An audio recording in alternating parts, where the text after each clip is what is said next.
దేవుని స్తోత్రాలు అందరికీ వందనాలండి. దేవుడు నిజంగా 2020 సంవత్సరంలో గడిచిన 10 నెలలుగా కాచి కాపాడి 11 నెలలో ప్రవేశపెట్టారు. సో మనకి లాస్ట్ 2 నెలలు లేకపోతే మనం ఇంకా ఒక సంవత్సరానికి వెళ్ళిపోతాం కదా. సో 10 నెలలు దేవుడు వాళ్ళు ఎంతగానో కాచి కాబట్టి ఆయనకి మహిమ తెలుసుకున్నాం దేవుని స్తోత్రం. వీళ్ళు ఎంతమందికి భయం వస్తూ ఉంటుందండి, కొన్నిసార్లు భయపడుతూ ఉంటారా? పిల్లలు కాలేజీకి వెళ్ళి వెనక రాకపోతే భయం. సో అనుకున్న సమయానికి ఫోన్ రాకపోతే భయం, అవునా కదా? సో మా చిన్నబాయి బయటకు వెళ్ళారు, సాయంత్రం భోజనం చేయమని చెప్పి మేమన్నీ రెడీ చేసి పెట్టాం. వాడికి 2-3 ఎగ్స్ బాయిల్ చేసి పెట్టాలి, కాస్త కుప్పకు ఏర్పాటు చేసి వేడన్నం కొట్టాలి, అలా పెట్టాం. నేను పొద్దున్నే చూసినప్పటికీ అన్నం అంతా అలాగే ఉంది, ఏం తెలియదన్నా. నేను చాలా బాధపడ్డాను. అయ్యో ఏమైంది, రాత్రి ఇంటికి రాలేదు, ఎక్కడ వెళ్ళిపోయారా ఏంటా, ఒకరు అడిగే మానసికంగా బాధపడుతున్నాను, చాలా బాధపడుతూ ఉన్నాను. సో నేను మామూలుగా ప్రేర్ చేసుకుంటుంటే మామూలుగా 5:30 కిందకు వచ్చాడు. వచ్చి ఏమిరా అంటే మా ఫ్రెండ్ పెళ్ళి మమ్మీ ఆమెకి వెళ్ళి వస్తున్నాను అని చెప్పాడు. నేను భయపడిందంతా అనవసరం కదా.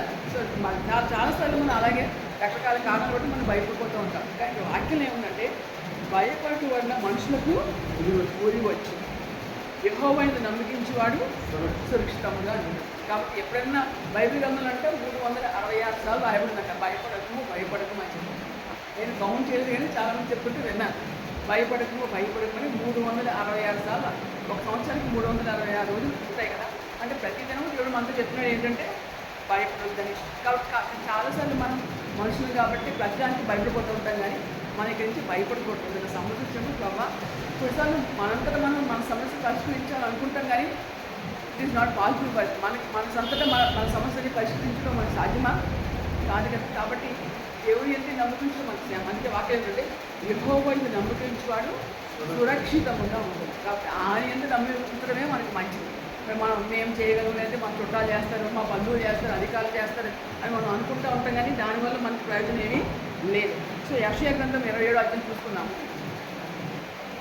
ఒకరికి దినం వస్తుందంట, ఆ దినం వచ్చినప్పుడు ఏం జరుగుతుందంట, ఆ దినంలో యెహోవా గట్టిదే గొప్పదే బలమైన తన ఖడ్గము పట్టుకుని, దేవుడు తన ఖడ్గాన్ని పట్టుకుంటాడు. పట్టుకుని ఏం చేస్తాడట, తీవ్ర సర్పమైన మకరమును వంకర సర్పమైన మకరమును ఆయన దండించును. ఈ సర్పాన్ని అంటే సాతాను ఆయన దండిస్తాడు. దండించడమే కాదు, దాన్ని సముద్రం మీద ఉన్న మకరమును సంహరించును. సో సాతానికి ఎప్పటికైనా కూడా మరణమే, అపజయమే, దానికి ఎప్పుడు కూడా జయం అనేది లేదు.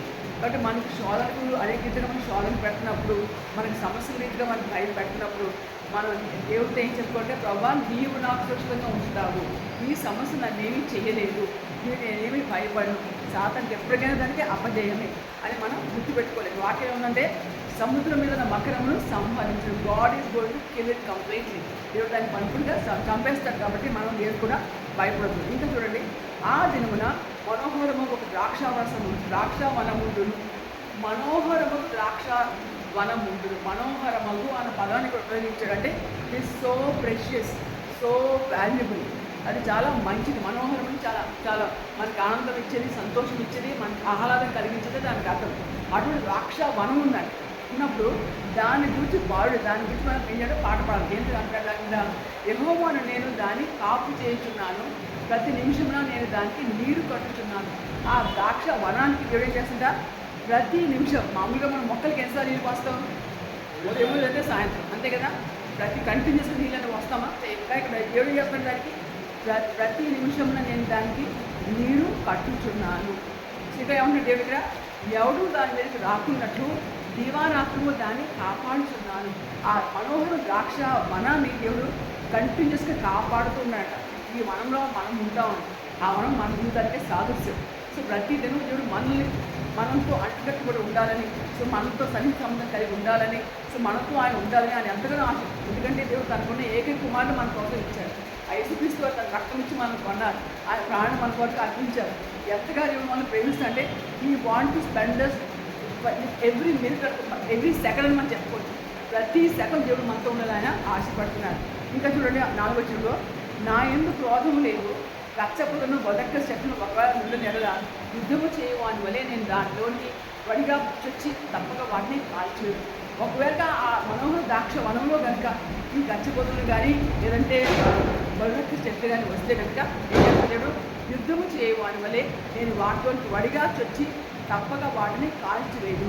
ఆ ద్రాక్ష వనంలో కనుక ఇటువంటి ఏమైనా వస్తే దేవుడు పరిగెత్తుకుంటూ వచ్చి దాన్ని కాల్చివేస్తాడట. ఇలా జరగకుండా ఉండాలంటే ఏం చేయాలంట? అది వచ్చిన ఇలాగ జరగకున్నట్లు జనులు నన్ను ఆశ్రయింపవలను. ఏం చేయాలట? మనము ఆయన్ని ఆశ్రయించాలి. నాతో సమాధాన పడవలను, వారు నాతో సమాధాన పడవలను.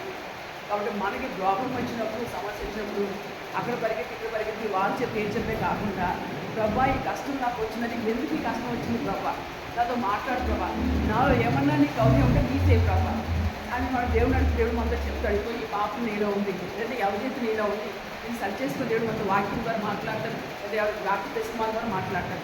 అలా చేసినప్పుడు మనం దేవుడితో సమాధానం పడితే కనుక మనలో ఉన్నట్టు అవధేత దేవుడు తీసేసి మళ్ళా ఆ మనోహుడు దాక్షణ మనంగా దేవుడు మనల్ని చేసుకుంటాడు. కాబట్టి మనం దేవుడితో సమాధానం పడటం మనకి ఎంతో మంచిది. ఇంకా చూసుకుంటే మత్తయి 12వ అధ్యాయము 30 నుంచి 37 వరకు, మత్తయి 12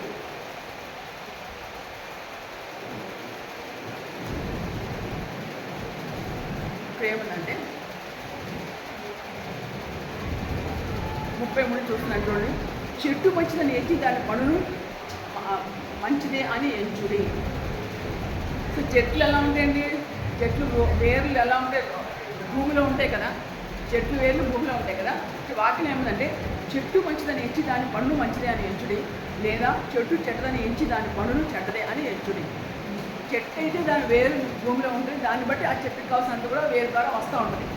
ఆ మంచి పండ్లు వస్తే ఇది మంచి చెట్టు అనుకుంటాం, చెడ్డ పండ్లు వస్తే చెడ్డ చెట్టు. ఒకవేళ మంచి మామిడి పళ్ళే ఉన్నాయి ఒక చెట్టుకి, ఆ మామిడి పళ్ళు పురుగు పట్టేసి అనుకోండి, మనం ఏమైనా మామిడి పళ్ళు తీసుకుని తింటామా? తిన్నాం కదా. తీసుకున్న ఆ పళ్ళు తీసుకుని అమ్మ ఇంట్లో పురుగు ఉన్నాయని చెప్పి మనం దాన్ని బయట పడేస్తాం. మంచి మామిడి చెట్టే కానీ పళ్ళంతా పురుగు పట్టేసింది, మంచి చెట్టు కాదని మనం దాన్ని లెక్క చేస్తాం కదా. ఇక్కడ ఏముందంటే మనకి ఎలా దేవుడు ఏం చెప్తున్నాడంటే, 34వ వచనంలో, సర్పసంతానమా మీరు చెడ్డవారు ఇది ఎలాగో మంచి మాటలు పలుకుగలరు, హృదయం నిండి ఉండు దాన్ని బట్టి నోరు మాట్లాడదు కదా. ఒక సమస్య మనకు వచ్చినప్పుడు, ఫర్ ఎగ్జాంపుల్ మీరు అబ్రహాం తీసుకోండి. అబ్రహాంకి 100 సంవత్సరాలకు ఇస్సాకుని ఇచ్చాడు దేవుడు, ఇచ్చాడా? ఇచ్చాడు కదా. తర్వాత ఏం చెప్పాడు దేవుడు అబ్రహాంని? ఇదిగో నీ కుమారుడు నాకు బలిగా ఏమన్నాడు. కానీ అబ్రహాం ఏమన్నా దేవుడు క్వశ్చన్ చేశాడా? ప్రభా నాకు 100 సంవత్సరాలకప్పుడు నువ్వు ఇచ్చావు, నువ్వు ఇచ్చి మళ్ళీ నువ్వే తీసుకుని బలి ఇచ్చేయమంటున్నావు, అసలు ఏంటి నువ్వు మంచి దేవుడువేనా అని ఒక్క మాటైనా అన్నాడా? అనలేదు. కామ్గా తల మీద కట్టెలు మోపు పెట్టాడు, ఇప్పు పట్టుకున్నాడు, దాని సేవకు నేను వెళ్ళి నేను నాకు మళ్ళీ దేవుడికి బలి నుంచి మళ్ళీ వస్తామని చెప్పాడు. ఆ పర్వతం తీసుకుని వెళ్ళిపోతూ ఉన్నాడు. అటువంటి ప్రకారం నమ్మకం మన దేవుడి పట్ల కలిగి ఉండాలి. ఆ అబ్రహాము ఎంతో మంచిగా విశ్వాసం కలిగి ఉన్నాడు. అదే ఉన్నది, హృదయం నిండి ఉన్న దాన్ని బట్టి నోరు మాట్లాడు. సో మనకు సమస్య వస్తే దేవుడి మీద బ్లేమ్ చేస్తూ ఉంటారు, దేవుడిని క్వశ్చన్ చేస్తూ ఉంటారు, ఆను తిడుతూ ఉంటారు, వేలు తిడుతూ ఉంటారు, వాళ్ళు చెప్పిస్తూ ఉంటారు. చాలామంది ఇలా ఉన్నారు ఈ రోజుల్లో. కాబట్టి సమస్య వచ్చినప్పుడు మనం ఎవరు నిందించడం కాదు, కానీ ప్రభువా నేను ఏ రకంగా ఉంది మన దేవుడిని అడగాలి. రేపు హృదయం నిండి వాటి నోరు మాట్లాడు. ఇక్కడ చూడండి, సజ్జనుడు తన మంచి ధనంలో నుండి సజ్జ విషయంలో తెచ్చును. సో సజ్జనుడు అంటే లోపల మంచి హృదయం కలిగిన వాడు మంచి విషయాలే మాట్లాడతాడు. దుర్జనుడు తన చెడ్డతనంలో నుండి దుర్జ విషయంలో తెచ్చును. అదే చెడ్డవాడు ఏం చేస్తాడు? వాడికి మంచి మాట చెప్పడం రాదు, సో మంచిగా పలకటం రాదు, మంచిగా ఆలోచించడం కూడా రాదు. ఎంతసేపు బయటికి నువ్వు అలా అయిపోతే ఇలా ఎదురు వాళ్ళు శాపిస్తూనే ఉంటారు, ఎదురు వాళ్ళ గురించి తక్కువ చేసి మాట్లాడుతూనే ఉంటారు. అలా మనం ఉండకూడదు. ఇంకా చూడండి, నేను మీతో చెప్పినది ఏమనగా మనుషులు పలుకు వ్యర్థమైన ప్రతి మాటను గురించి విమర్శ దినంగా లెక్క చెప్పవలసి ఉండదు. మనం మాట్లాడే ప్రతి మాటను బట్టి కూడా వీఆర్ ఆన్సరబుల్, వీఆర్ అకౌంటబుల్. దేవుడికి మనం లెక్క చెప్పాలంట. దేవుడికి కూడా వీళ్ళ మాట్లాడితే మనం ఏం చెప్తాం దేవుడి దగ్గర సమాధానం. ఇక్కడ చాలామంది బూతులు మాట్లాడుతూ ఉంటారు, ఎదురు చెప్పిస్తూ ఉంటారు, ఎదురు తప్పు చేసి మాట్లాడుతుంటారు, హేళన చేస్తూ ఉంటారు. అదంతా దేవుడికి మంచిది కాదు. కాబట్టి అది దయచేసి ఇప్పుడు వదిలిపెట్టండి అలా కనుక ఎవరు ఉంటే కనుక. ఇంకా చూడండి, నీ మాటను బట్టి నీతిమంతులు అని తీర్పునందుకు నీ మాటను బట్టి అపరాధమని తీర్చుకోండి. సో మన నోటుల మాటలు ఉదయం మంచిగా ఉంటే, మన నోటి మాటలు మంచిగా ఉంటే మన నీతిమంతులు అని తీర్చుకుంటాం. మన నోటి మాటలు చెడ్డగా ఉంటే అపరాధాన్ని తీర్చుకుంటాం. క్రియలు సరిగ్గా పక్కన పెట్టండి, మాటలే దేవుడు అడుగుతున్నాడు. కానీ ఎలా ఉన్నాయి మన మాట? ఇతరుల పట్ల మనం మాట్లాడాలి. కొంతమంది ఎదురు వాళ్ళు ఎదురుకుండా ఉంటే మంచిగా మాట్లాడతారు, వాళ్ళ వెనకాల చెడ్డగా మాట్లాడతారు. ఎదురుగా ఉంటే వాళ్ళ గురించి చాలా మంచిగా చెప్తారు, వాళ్ళ వెనకాల వాళ్ళ గురించి చాలా ఘోరంగా కామెంట్ చేస్తూ ఉంటారు. అలా దేవుడు చేస్తున్నంత మాత్రం కాదు. కాబట్టి మన హృదయాన్ని మంచి దాని ఎదురుగా మనం చేసుకోవాలి. దాన్ని బట్టి మనం ఇంటి మందిగా అంటే అబ్రహాం ఒక్క మాటతో దేవుడు క్వశ్చన్ చేయలేదు. ప్రభా నువ్వు ఇచ్చావు కదా, నువ్వు ఇమ్మన్నావు కదా, ఇచ్చేస్తావు.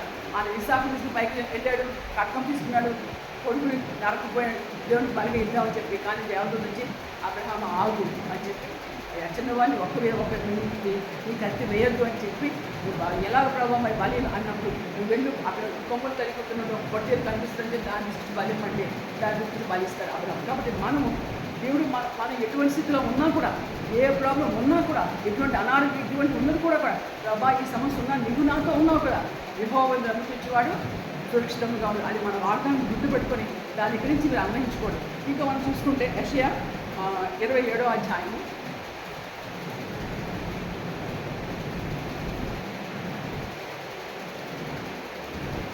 ఒకటి చూద్దామండి.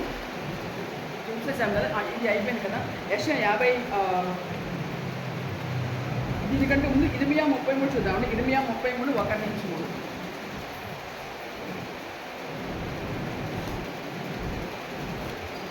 ఇక్కడ ఏముందంటే ఇక్కడ ఇర్మియా అక్కడ చెరసాలలో ఉన్నాడు. సో దేవుడి గురించి చెప్తున్నందుకు, దేవుడి గురించి మంచి మాటలు ప్రవచనం చెప్తున్నందుకు వాళ్ళు ఏం చేస్తారు, ఇర్మియా తీసుకెళ్ళి చెరసాలలో వేస్తారు. ఈరోజు కూడా కొంతమంది క్రైస్తవుని చంపేస్తారు.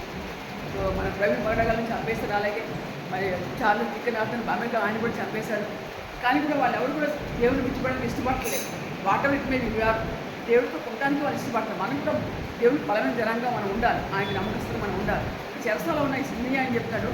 మరియు ఇర్మియా చెరసాల ప్రాకారంలో ఇంకా ఉంచబడి ఉండగా యెహోవా రెండవసారి ప్రత్యక్షం ఇలా. సో రెండోసారి అంటే సెకండ్ టైం దేవుడు వాక్ వచ్చి ఇర్మియాతో మాట్లాడుతుంది. ఏమని? మాట నెరవేర్చి యెహోవా. ఈ మాట నాకు ఎంతో ఇష్టం అండి, దయచేసి అందరూ శ్రద్ధగా వినండి. మాట నెరవేర్చి యెహోవా, స్థిరపరచబడి దాన్ని నిర్మించి యెహోవా. ఒక మాట ఇచ్చినట్టు దాన్ని నెరవేర్చేది ఆయనే, ఆ మాటని స్థిరపరిచేది కూడా ఆయనే కదా. మీకు బాధ ఉన్నప్పుడు కానీ వేద ఉన్నప్పుడు కానీ ఒక మాట దేవుడు మీకు సెలవిచ్చాడు, దాన్ని ఇచ్చేది కూడా ఆయనే, దాన్ని స్థిరపరిచేది కూడా ఆయనే. స్థిరపరచబడి యెహోవా, యెహోవా అది నామం వహించిన వాడే ఈలాగు సెలవిచ్చినాడు. ఈ ఒక్క వచనంలో 3 సార్లు ఆయన నామం మనం చూస్తాం. మాట నెరవేర్చి యెహోవా, స్థిరపరచ నిర్మించి యెహోవా, మరి యెహోవా నామం వహించేవాడు. 3 సార్లు ఆయన నామం ఆ ఒక్క పర్టికులర్ బస్సులో ఉంటుంది. ఆయన ఏమంటున్నాడు 33వ వచనంలో, నాకు మొరపెట్టుము నేను నీకు ఉత్తరం ఇచ్చేదను. దేవుడు కరెక్ట్గా చెప్తాడు. ఎవరి? నీవు నాకు మొరపెట్టు. అది ఏ సమస్య అయినా మా దేవుడు నీకు ఈ టైంలోనే ప్రార్థన చేయండి నేను చెప్పారా? లేదు ఈ రోజులోనే ప్రార్థన చేయాలని చెప్పారా? లేదు కదా. మనం ఎప్పుడైనా ప్రార్థన, అది అర్ధరాత్రి కావచ్చు, ఉదయం కావచ్చు, మధ్యాహ్నం కావచ్చు, ఎప్పుడైనా కావచ్చు, నాకు మొరపెట్టము నేను నీకు ఉత్తరం ఇచ్చేదను. నీవు గ్రహింపలేని గొప్ప సంగతులను, గూఢమైన సంగతులు నీకు తెలియజేయను. నీకు అర్థం కాని సంగతి, అవి నీకు చాలా క్రిటికల్గా ఉన్న సంగతి నేను నీకు చెప్తానని చెప్పి మాట్లాడుతున్నాడు దేవుడు. కాబట్టి మీకు సమస్య వచ్చినప్పుడు బాబా ఈ పరిస్థితి ఇలా ఉంది, నేను ఎలాగైనా ముందుకు సాగాలి అని దేవుడు మీరు అడిగినప్పుడు ఆయన అప్పుడు మీకు సహాయం చేస్తాడు. వాటిలో రాయబడి కదా, నీకు గ్రహించిన గొప్ప సంగతి నేను నీకు తెలియచేయదు అని చెప్పి చెప్తా ఉండాలి. కాబట్టి ఈ వాక్యని మనం గుర్తుపెట్టుకోవాలి. ఇంకా ఆలోచించుకుంటే చాలామంది అనారోగ్యంతో ఉన్నప్పుడు ఏం చేస్తుంటా, చాలా ఇబ్బంది పడుతూ ఉంటారు, డాక్టర్ దగ్గరికి వెళ్తారు, చాలా వేదన పడుతూ ఉంటారు. వాళ్ళు ఇబ్బంది పడుతూ ఉండి ఏం చేస్తుంటారంటే ఒక వాగ్దానం కావాలి ప్రభు అనుకుంటే వాళ్ళు ఈ వాగ్దానం తీసుకొచ్చి ఏముందంటే ఆరోగ్యంలో, నేను దానికి ఆరోగ్యము స్వస్థతను మరలా రప్పించుచున్నాను. సో ఆరోగ్యముగా స్వస్థత, దేవుడిని అందరికీ కూడా ఆరోగ్యం ఇస్తారట, స్వస్థత కూడా ఇస్తాడు. మరలా రప్పించున్నాను, వారిని స్వస్థపరుచున్నాను. ఇంకా స్వస్థిస్తా అంటున్నాడు దేవుడు. సో ఆరోగ్యము స్వస్థ అని చెప్పి మళ్ళా స్వస్థపరుస్తా అన్నాడు. ఇక వారికి సత్య సమాధానమును సమృద్ధిగా బయలుపరచదు. సత్యము సమాధానం కొంచెం కాదు, సమృద్ధిగా. సో ఎంత పీస్లో ఇస్తాడంటే, ఎంత సమాధానం ఇస్తాడంటే, ఇది అంటే మనం అది బౌంటిఫుల్ అంటే సమృద్ధిగా ఇస్తాడు. దానివల్ల ఒక మనిషి ఎంతో ప్రశాంతంగా, ఎంతో సంతోషంగా, సంతృప్తికరంగా, ఎంతో గొప్ప ధనం ఉంటే సంతోషంగా, దేవుడు ఆడుతూ ఉంటే ఆ సంతోషం ఎంతో గొప్ప సమృద్ధిగా బయలుపరచడం మాట్లాడాలి. కాబట్టి మనం దేవుడి వాక్యం ప్రార్థన చేయాలి, ఆయనకి మొరపెట్టాలి. ఆయన దగ్గర మనం మన సమస్యలు చెప్పుకున్నప్పుడు ఆయన మనకి సమృద్ధిగా సత్య సమాధానం మనకి ఇస్తాడట. ఇంకా చూడండి, ఇక్కడ 7వ వచనంలో చూసుకుంటే, చెరలో ఉన్న యూదా వాళ్ళ ఇశ్రాయేలు వాళ్ళ నేను రప్పించున్నాను, మొదటి ఉన్నట్టు వారు స్థాపించున్నాను. వారు నాకు విరోధముగా చేసిన పాప దోషము నిలవకుండా వారిని పవిత్రపడుతున్నారు. వారు నాకు విరోధంగా చేసిన దోషం బట్టి తిరుగుబాటును నేను క్షమించను. మీరు కనుక ఇబ్బందులు పడ్డారు, పాపాలు చేశారు, కానీ దేవుడి దగ్గరికి వచ్చి ప్రభా నేను మీకు మొదలుపెట్టుకున్నాను, నాకు కొత్త ఇవ్వండి ప్రభా, నాకు ఆరోగ్యం ఇవ్వండి ప్రభా, నాకు సార్ మీరు అడిగినప్పుడు మీరు చేసిన ప్రతి దోషాన్ని దేవుడు క్షమిస్తూ అంటున్నాడు. ఇంకా దాన్ని ఇప్పుడు జ్ఞాపకం చేసుకుంటున్నాడు. ఎంత గొప్ప దేవుడు మనం కలిగి ఉన్నాం చూడండి. ఇంకా 9వ వచనంలో భూజనులు అందరి ఎదుట వాడు నాకు ఇష్టమైన పేరుగాను, అంటే ఈ లోకంలో అందరి ఎదుట, అంటే ఈ లోకంలో ఎంతమంది ఉన్నారో మనం సంస్కరించడానికి మొదలుపెట్టినప్పుడు ఆయన అడిగినప్పుడు భూజనులు అందరి ఎదుట, భూమి మీద ఉన్న వాళ్ళందరి ఎదుట ఆయన మనం ఎలా చేస్తాడట, ఆయనకి ఇష్టమైన పేరుగాను, స్తోత్ర కారణం గాను, గ్రంథాస్పదం గాను ఉంచుతుంది.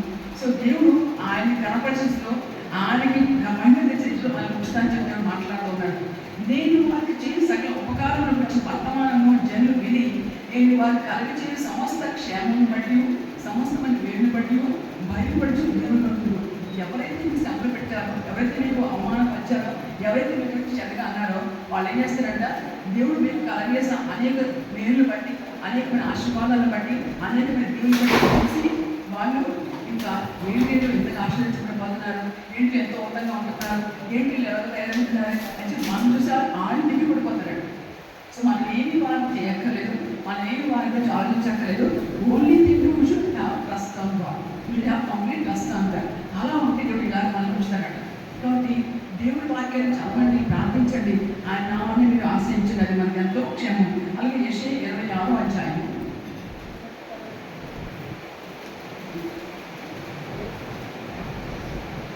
26వ అధ్యాయము 4వ వచనం చూడండి. యెహోవా యెహోవా నిత్యాశ్రయదుర్గము, యుగ యుగములు యెహోవాను నమ్ముకొనుడి.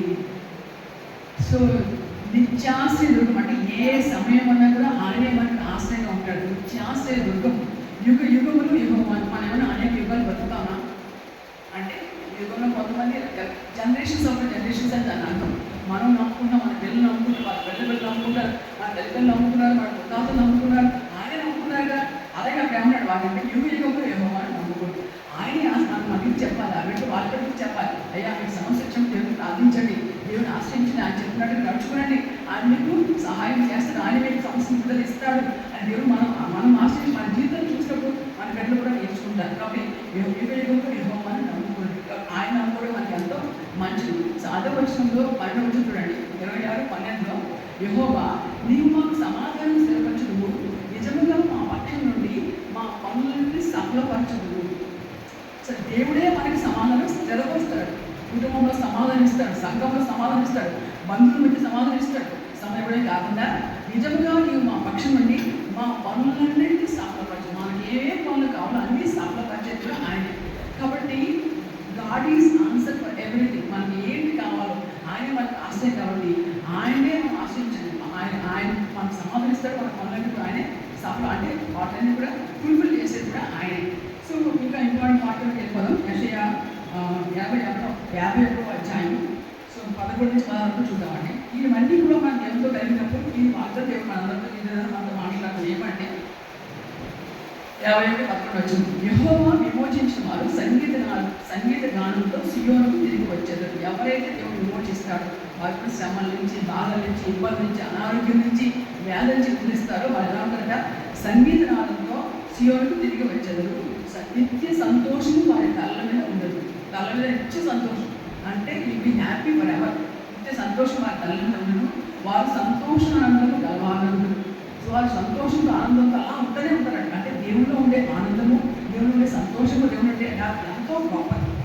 దుఃఖము నిద్రతో తొలగిపోతుంది. ఇంక ఎప్పటికీ కూడా దుఃఖం నిద్రతో ఉండదంట, ఇంకా నీతో ఉండనే ఉండదు. కాబట్టి మనం దేవుని మొదలుపెట్టినప్పుడు ఆయన ఇచ్చే సమాధానం, ఆయన ఇచ్చిన సంతోషం, ఆయన చూడే ఆ గొప్ప ఆదరణ ఎంతో మంచిది.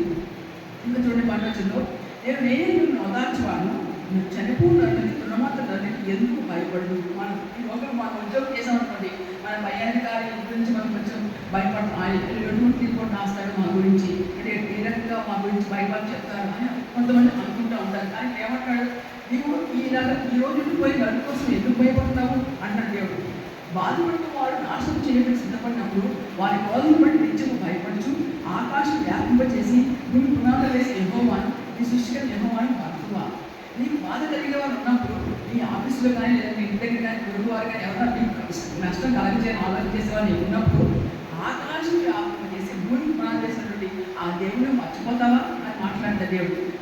మర్చిపోతావా. ఇంకా బాధపడి వారి కోదం ఏమాయను, కుంగపడి వాడు త్వరగా విడుదల పొందుతుంది. ఈ బాధ పెట్టివాడు అలా బాధ పెడుతూనే అలా దేవుడు చెయ్యడు. మరి యోసేపే ఉన్నాడు, మమ్మల్ని అమ్మేశాడు కదా, యోసేపు అమ్మేసినప్పుడు ఎక్కడికి వెళ్ళాడు యోసేపు? ఒక ఒక స్లీవ్ లాగా, స్లీవ్ ఏమంటారు, ఒక బానిసలాగా అమ్మేశాడు యోసేపు. ఆ బానిసలాగా జీవితంతో ఉన్నాడా? లేదు కదా. ఆ సమయంలో కూడా యోసేపు మనల్ని బ్లేమ్ చేయలేదు, మరి ఎవరిని బ్లేమ్ చేయలేదు, ఎవరికి కూడా చెప్పలేదు. అటువంటి యోసేపును ఆ దేశం మొత్తం మీద ప్రధానంగా దేవుడు నిలబెట్టాడు కదా.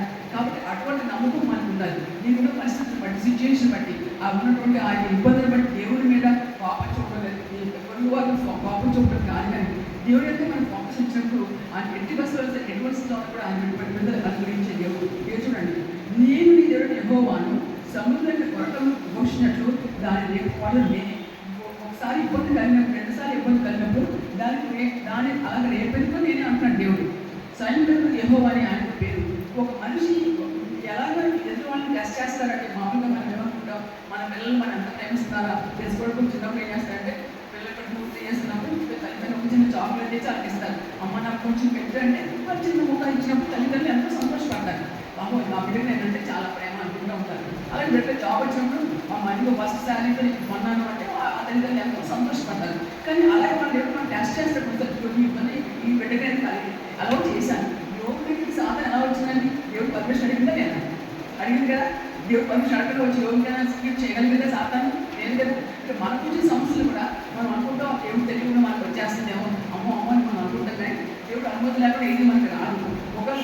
మనకి ఇబ్బంది వచ్చిన దానికే మనం ఏం చేయాలంటే, బాబా నాకు ఇబ్బంది ఉంది, నేను ఏ రకంగా ఇంట్లో బయటకు రాగాలి, నాకు సహాయం చేయమని అడిగినప్పుడు దేవుడు తప్పకుండా సహాయం చేస్తాడు. వాక్యంలో ఉంటుంది, నేను ఆకాశం స్థాపించినట్లు భూమి పునాదులు వేయనట్లును నా జనం నిలువ చేయంతో చెప్పినట్లును నీ నోట నా మాటల నుంచి నా చేతి నీళ్ళలో నేను కప్పి ఉన్నాను. కాబట్టి మనకి శ్రమంలో మనం దేవుడికి ఫెయిత్ఫుల్గా ఉండినప్పుడు, ఆయన పట్లే మన విశ్వాసం ఇచ్చినప్పుడు, ఆయన పట్లే మన నమ్మకం ఇచ్చినప్పుడు, ఆయన మీద మన పూర్తి ఆధారం పెట్టుకున్నప్పుడు, అప్పుడు ఏం చేస్తాడు ఆయన? మన నోట ఆయన మాటల నుంచి ఆయన చేతి నీళ్ళలో మనల్ని కప్పుతాడు. సో ఆయన మాటలు మన నోట ఉండాలంటే మనం దేవుడి గురించి మంచి మాట్లాడాలి, దేవుడి గురించి మన నమ్మకం వ్యక్తపరచాలి, దేవుడి గురించి మనం ఆయన మీద పూర్తి ఆధారం కలిగిన మాట్లాడడానికి సజ్జనులు మనం మంచి సర్టిఫికేట్స్ రీతిలో హృదయం నుంచి మంచి మాటలే కావాలి. ఈ రోజు నేను ట్యాబ్లెట్లు వాడతాను కదా, ఈ యొక్క అనారోగ్యానికి ఇంకా ఎన్ని నెలలు వాడాలో, ఇంకా ఎన్ని సంవత్సరాలు ఇబ్బంది పడాలో అని అనుకుంటా నేను వీటిని వాడుతున్నాను. నాకు దేవుడు తప్పకుండా ప్రశ్నిస్తాడు. తప్ప very stand come out of it అని మనం చెప్పుకోవాలి. అలా మంచి మాటలు మనం మాట్లాడినప్పుడు దేవుడు తప్పకుండా మన మీద అనుగ్రహిస్తారని దేవుడు వాక్య ద్వారా మనం తెలుసుకున్నాం. ఇంకా మనం చెప్పుకునే కీర్తనకి వెళ్ళాం. 120 మనం ఉంచుకున్నాం. 125లో 1-4 చూద్దాం. ఏమన్నా 1-4 యెహోవా యందు నమ్మకించువారు కదలక నిత్యము నుంచి సీయోను కొండ వలె ఉండును.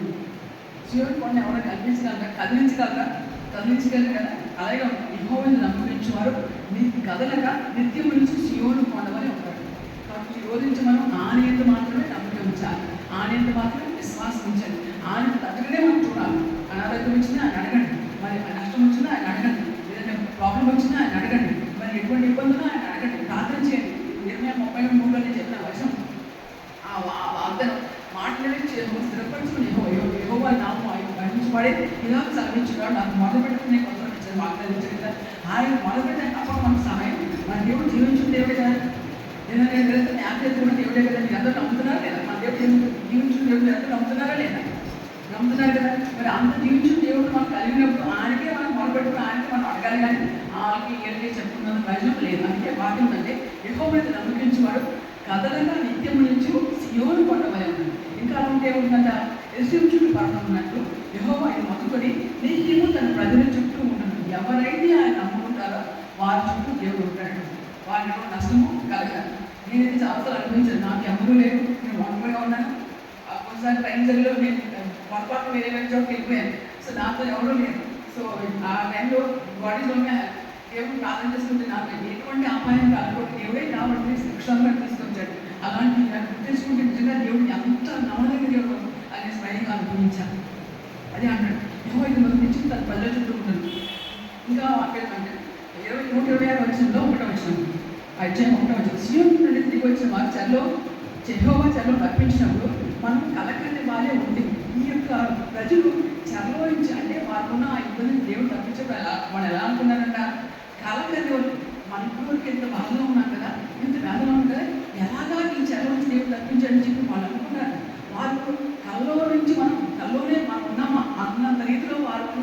దేవుడు వాటికి విడుదల కలిగించాడు. మన నోటి నిండా డబ్బుండదు, మన నాలుగు ఆనందగానంతో నిండి ఉండదు. వారు కూడా శ్రమ నుంచి వారికి బయటకు రాలేము అనే స్థితిలో దేవుడు వారిని బయటకు రక్షించాడు. అలా రక్షించిన వాళ్ళు ఏమనుకున్నారంట, వాళ్ళ నోరంతా ఆనందగానంతో నా దేవుడు ఎంత గొప్ప కార్యం చేశాడు, ఎంత గొప్ప కార్యం చేశాడు, ఎంత గొప్ప వాళ్ళు అలా స్థుతిస్తూనే ఉన్నారంట. ఇంకా వాళ్ళు నా స్థుతిని బట్టి ఆ పక్క వాళ్ళు కూడా చూసి వాళ్ళు ఏమన్నారంట, యెహోవా వీరి వరకు గొప్పగా చేసని అన్నట్లు చెప్పుకున్నది. సో మనం ఆ స్థితిలో ఉండాలండి. మనం దేవుడు శుద్ధిస్తూ ఉన్నప్పుడు ఏ స్థితిలో దేవుడు శుద్ధించండి, ఆయన పాటలు పాడండి, ఆయన శుద్ధించండి, స్తోత్రించండి, కనపరచండి, కొనియాడండి. అలా ఉన్నప్పుడు అమ్మో ఈ దేవుడు పట్ల గొప్పగా చేసేది అన్నది చెప్పుకుంటారు. అలాగే మనం ఉండాలి. కాబట్టి don't forget to praise god. దేవుడు ఆల్వేస్ దేవుడిని శుద్ధించండి, స్తోత్రించండి. ఇంకా చూడండి 3వ వచనం, యెహోవా మనకు గొప్పగా మన కొరకు గొప్ప కార్యం చేసి ఉన్నాడు, మనం సంతోషభరితమై. దేవుడు మన కొరకు గొప్పగా చేస్తాడు. ఆయన మాట ఇచ్చినప్పుడు తప్పక మన గొప్పగా చేస్తాడు. మనకి సంతోషభరితమైంది. బట్ సంతోషాన్ని ఆనందిస్తూ మనం ఉండడానికి దేవుడు మనకి గొప్ప చూపిస్తాడు. కాబట్టి ఇంకా ఆలోచించుకుంటే ఇక్కడ విడుదల చేతపడిన ఏడ్చుకోవద్దు, వాడు సంతోషగానం చేసి పనులు మోసుకుంటూ వచ్చింది. ఇప్పుడు రైతున్నాడు ఆ పంట పండించినప్పుడు అదైతే చాలా నష్టం వచ్చినప్పుడు ఆ కన్నీరు ఆ విత్తనాలు వేస్తూ ఉంటాడు. కానీ పంట వచ్చినప్పుడు ఎంతో సంతోషంగా పనులు మోసుకొని వస్తాడు కదా. అలాగే మనం కూడా దేవుని దగ్గర మన హృదయాలు ఆయన గమనించినప్పుడు మనకున్నదానికి మనకున్నదాన్ని ఆయన మనకి ఇచ్చినప్పుడు సంతోషంతో మన పనులు అంత గొప్ప సంతోషాలతో దేవుడు మనం చెప్తారు. అటువంటి దేవుని ప్రతి ఒక్కరికి కూడా దయచేయండి కాక ఈ యొక్క ఆఫ్కోర్స్ మన లాస్ట్ మంత్స్లో మనం వచ్చేసాము. రాబోయే రోజుల్లో ఎలా ఉంటుందని ఆయన ఇబ్బంది ఉండేదంటే కొంచెం కంగారు ఉండొచ్చు. కానీ కూడా మనం చెప్పిన వాక్యంలో భయపడుతున్న మనిషి గురి వచ్చును, యెహోవాను నమ్ముకునేవాడు సురక్షితంగా ఉండదు. ఈ మాటలను గుర్తుపెట్టుకుని నేను భయపడను, నేను గురి తెచ్చుకోను, యెహోవాను నేను నమ్ముకుంటున్నాను, నేను సురక్షితంగానే ఉంటాను. కాబట్టి ఈ యెషయా 55 ఆ 11 రోజుల్లో చాలా మంచి వాగ్దానం. యెహోవా ఇచ్చిన వారి మాట వారి తల నుంచి వారి సంతోషాన్ని వ్యవహారకు ఈ వాగ్దానం గుర్తుపెట్టుకుని క్లెయిమ్ చేసుకొని దాని విద్యుత్తును అర్థించుకొని ముందుకు సాగడానికి ప్రయత్నించింది.